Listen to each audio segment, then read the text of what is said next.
নমস্কার ভিউয়ার্স, আমার এই চ্যানেলে আপনাদেরকে স্বাগত জানাই। আজকের এই ভিডিওতে আমরা আলোচনা করব সবুজ বাংলা রুরাল ওয়েলফেয়ার সোসাইটি সম্পর্কে।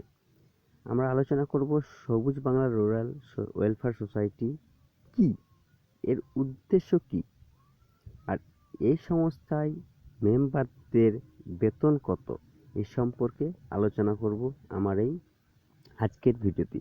তাই আপনাদের কাছে অনুরোধ, ভিডিওটি পুরো দেখুন, তারপরে বুঝতে অসুবিধা হলে কমেন্ট বক্সে কমেন্ট করুন। আমার নিচে ইমেল আইডি দেওয়া থাকবে, ইমেলে ইমেল করতে পারেন, আমি রিপ্লাই দেব। কমেন্ট বক্সে কমেন্ট করুন, আমি বিস্তারিত জানাবো। তো জেনে নেওয়া যাক আজকের ভিডিওটি, এই যে সবুজ বাংলা রুরাল ওয়েলফেয়ার সোসাইটি আসলে কি। তাহলে এটা জানতে গেলে আমাদেরকে প্রথমে আপনাদেরকে আমি নিয়ে যাব সবুজ বাংলা রুরাল ওয়েলফেয়ার সোসাইটির ওয়েবসাইটে। তাহলে গুগলে যাব।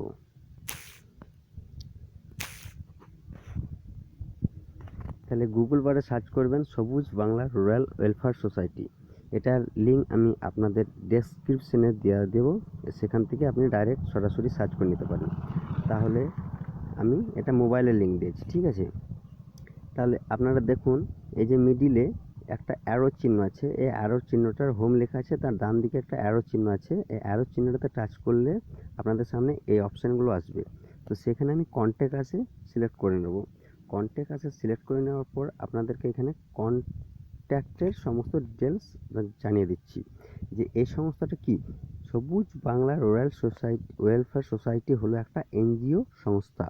এনজিও বলতে নন গভর্নমেন্ট অর্গানাইজেশন। এটার সেক্রেটারি হলো শ্রী তিমির কান্তি মজুমদার, আর এর প্রেসিডেন্ট হলো শ্রী রামচন্দ্র মজুমদার। আচ্ছা, এই সোসাইটির head office register office address কি,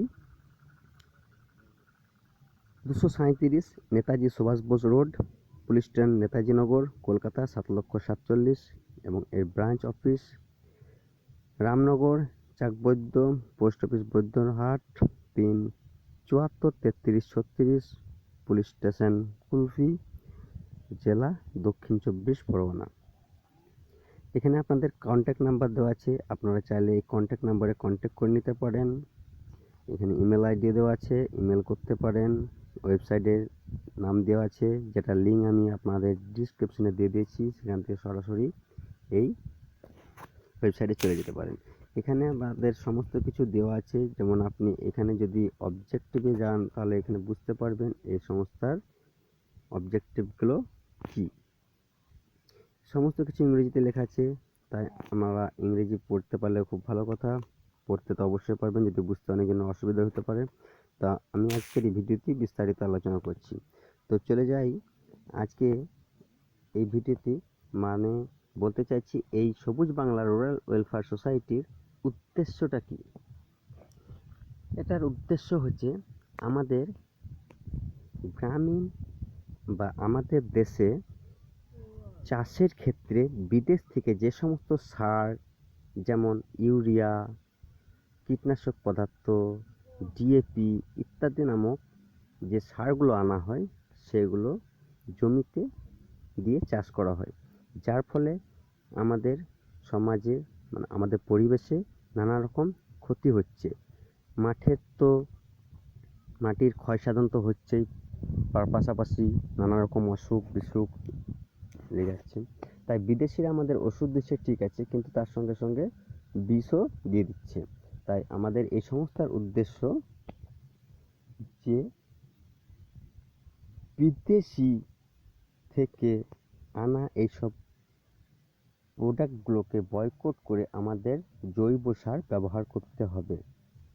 জৈব সার ব্যবহার করতে হবে, এবং যে জৈব সার ব্যবহার করার উদ্দেশ্যে প্রত্যেক গ্রামে গ্রামে পঞ্চায়েত পিছু 10টা করে ছেলে নেওয়া হচ্ছে এই সোসাইটিতে। তাছাড়াও যে 600,000 কোটি টাকা বিদেশে যে ফান্ড আছে, সে ফান্ডটা রক্ষার দাবিতে এই সবুজ বাংলা রুরাল ওয়েলফেয়ার সোসাইটির উদ্দেশ্য। তাহলে এই কারণে ছেলে নেওয়া হচ্ছে প্রত্যেক গ্রামে, প্রত্যেক পঞ্চায়েত এলাকায় 10 জন করে। তো যে 10 জন করে ছেলে নেওয়া হবে তার বেতন কি হবে, তার কাজ কি, তো সে সম্পর্কে আলোচনা করছি। তাহলে জেনে নেওয়া যাক, সবার কি বেতন সমান হবে? না, যারা ডিস্ট্রিক্ট সদস্য মানে ডিস্ট্রিক্ট লেভেলে থাকবে তাদের বেতন আলাদা, যারা ব্লক লেভেলে থাকবে তাদের বেতন আলাদা, আর যারা পঞ্চায়েত এলাকায় থাকবে তাদের বেতন আলাদা। বেতন ঠিক বলা যাবে না, একটা ভাতা দেওয়া হবে। ভাতার পরিমাণ কত? 8 থেকে 10,000 টাকা। এখনো পর্যন্ত ঘোষণা করা হয়েছে 8 থেকে 10,000 টাকা। তো এখন প্রশ্ন, এটা মেন উদ্দেশ্য। এরপর প্রশ্ন হলো যে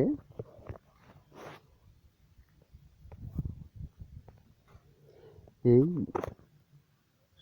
মানে এই সদস্যের পেছনে বহু টাকা খরচা করা হবে, সেটা আপনারা দেখতে পারেন এটি পড়ে। তাহলে জনগণের কি সুবিধা? জনগণের সুবিধা বলতে গ্রামের পরিবারে যারা বসবাস করেন সেই সমস্ত পরিবার সোসাইটির প্রশিক্ষিত সদস্যদের মাধ্যমে খাদ্যশস্য ক্রয় করিলে চাল ও আটার উপর 10%, ডাল, ভোজন তেল, আলু, পেঁয়াজ এই সমস্ত খাদ্য দ্রব্যাদির উপর 20%, আর সবুজ সবজির উপর 30% সোসাইটির পক্ষ থেকে অনুদান দেওয়া হবে। তাহলে কি বুঝতে পারলেন? যদি কোনো পরিবার মানে সাধারণ জনতা সোসাইটির প্রশিক্ষিত সদস্যদের, সোসাইটি মানে সবুজ বাংলা রুরাল সোসাইটি যে সদস্যদের প্রশিক্ষণ দিয়ে তৈরি করবে, প্রশিক্ষণ কোথায় হবে কিভাবে হবে আমি একটু পর বলছি, তৈরি করবে, তাদের কাছ থেকে যদি খাদ্যশস্য ক্রয় করে তাহলে এরকম পার্সেন্টেজে ছাড় পাবে চাষি ভাইরা এবং গ্রামের লোকের। একটি গ্রামীণ বুথ পরিবার যেদিন সোসাইটি মেম্বারদের থেকে 90 দিন খাদ্যদ্রব্য পরিষেবা গ্রহণ করবে, সেই গ্রামের বুথ 90 দিন পর থেকে 1 বছরের মধ্যে সার্বিকভাবে যে পরিষেবা সোসাইটির পক্ষ থেকে পাবে সেগুলি হলো: কাঁচা রাস্তাকে ঢালাই, রাস্তা নির্মাণ করা, পরিবারের বাড়ির পথে পর্যন্ত সোলার লাইট, সর্বজনীন রাস্তায় মানে পোলে পোল, ইলেকট্রিক পোলে একটা করে সোলার লাইট দেওয়া হবে। পানীয় জল, পরিবারের বাড়ির সার্বজনীন সুবিধাজনিত রাস্তায় কোনো পরিবার চাইলে বাড়িতে পানীয় জলের সংযুক্ত করাতে পারবেন। মাসে যা খরচ হবে তার 50% অনুদান সোসাইটি দেবে। তাহলে পানীয় জল পরিবার পিছু রাখতে পারেন, যেটা খরচা হবে তার 50% অনুদান সোসাইটি দেবে। কে দেবে?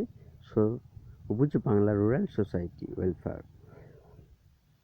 সার্বিক সুবিধা অনুযায়ী রাস্তাতে শৌচালয়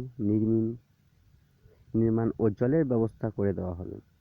সার্বিক সুবিধা অনুযায়ী মানে জনসাধারণের সুবিধার্থে রাস্তায় রাস্তায় শৌচালয় করে দেওয়া হবে ও জলেরও ব্যবস্থা করে দেওয়া হবে। 15 মাস পরে গ্রামের বুথ পরিবারের সদস্যদের সোসাইটির পক্ষ থেকে দেওয়া হবে 18 বছরের কম বয়সীদের জন্য লেখাপড়ার খরচ প্রতি মাসে 500 টাকা, স্বাস্থ্যজনিত খরচের উপর 75% অনুমান প্রমাণ সাপেক্ষ। মানে যেমন টাকা 75% অনুদান দিবে, সে কী দেখে দিবে? কিছু প্রমাণ দেখাতে হবে সোসাইটিকে, তাহলে সোসাইটি 75% টাকা দেবে।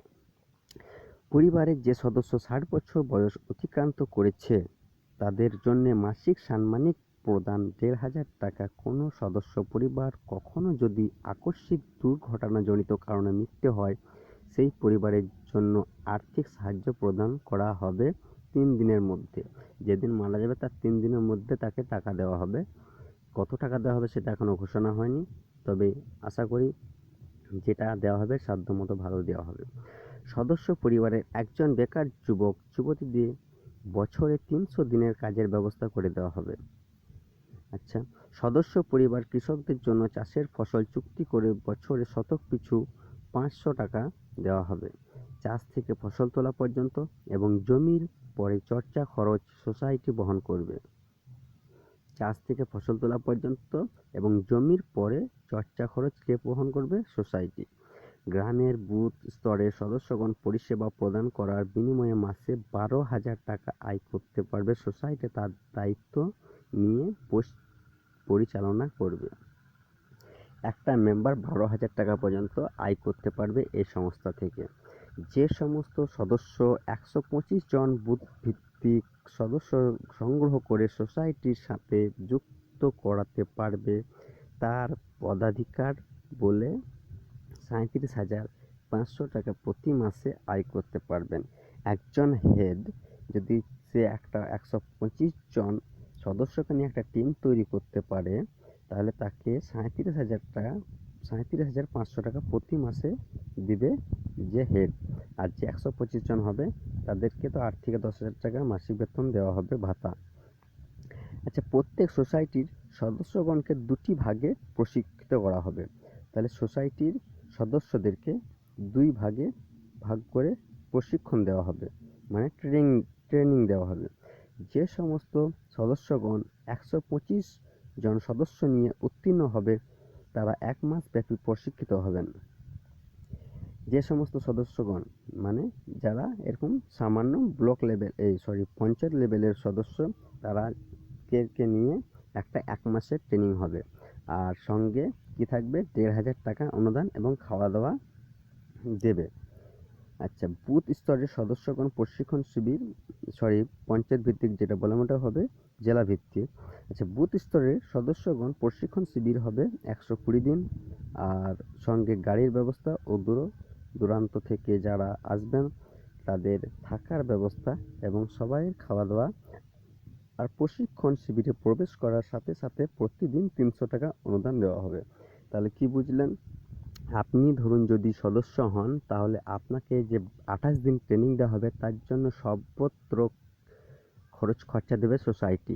কি, যেদিনই আপনি ট্রেনিংয়ে ঢুকবেন অফিসে, যে ট্রেনিং সেন্টারে ঢোকা মাত্র আপনাকে হাতে 300 টাকা দিয়ে দেওয়া হবে। তবে সঙ্গে থাকা ফ্রি, খাওয়া দাওয়ার অনুদান 300 টাকা দেওয়া হবে। সে আপনি পশ্চিমবঙ্গের যে জেলা থেকে আসবেন সেখানে যাতায়াতের খরচ সোসাইটি বহন করবেন। তাহলে পশ্চিমবঙ্গের যে কোনো এলাকার জন্য এই ফর্ম প্রযোজ্য। শুধুমাত্র দক্ষিণ 24 পরগনা ও পশ্চিম 24 পরগনায় ভ্যাকান্সি ফুল হয়ে গেছে, আর সম্ভবত হুগলিতেও ভ্যাকান্সি ফুল হয়ে গেছে। তো এই 3টি জেলা বাকি সমস্ত জেলাতে এখন ভ্যাকান্সি চলছে।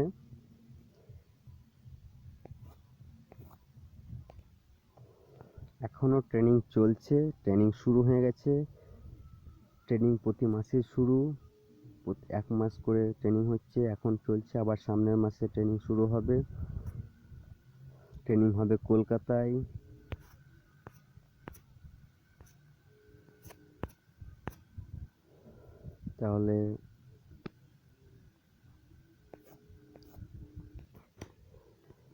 তাহলে এই সোসাইটির জন্য আবেদন কে করতে পারবে, তার যোগ্যতা কি, আর সঙ্গে কি কি ডকুমেন্টস লাগবে?